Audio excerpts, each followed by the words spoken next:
C'est sous la neige et par des températures négatives de plus en plus sévères qu'une importante force de police est parvenue à faire bouger les derniers manifestants en procédant également à quelques arrestations au passage pour dégager le pont Ambassadeur Bridge, ce point de blocage par lequel passe en temps normal un quart des échanges de marchandises entre États-Unis et Canada.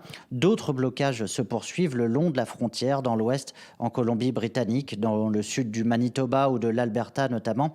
Et puis, bien évidemment, depuis le début de cette mobilisation, le 28 janvier dernier, l'occupation de la capitale Ottawa, elle, en est quasiment au point mort, même si la police assure avoir réussi à faire bouger un certain nombre de poids lourds de cette capitale. La zone rouge face à la colline parlementaire, elle, reste largement occupée. Un certain nombre de manifestants sont venus grossir les rangs ce week-end d'ailleurs, au départ notamment d'ici, de plusieurs villes du Québec. Et puis, ils sont rejoints dans leurs revendications pour la levée de toutes les restrictions sanitaires au Parlement par l'opposition conservatrice. La chef par intérim du Parti conservateur, Candice Bergen, a l'intention de déposer une motion ce lundi pour exiger du gouvernement Trudeau qu'il donne un agenda d'ici le 28 février précis sur la levée à l'échelle nationale de toutes les restrictions liées à la pandémie.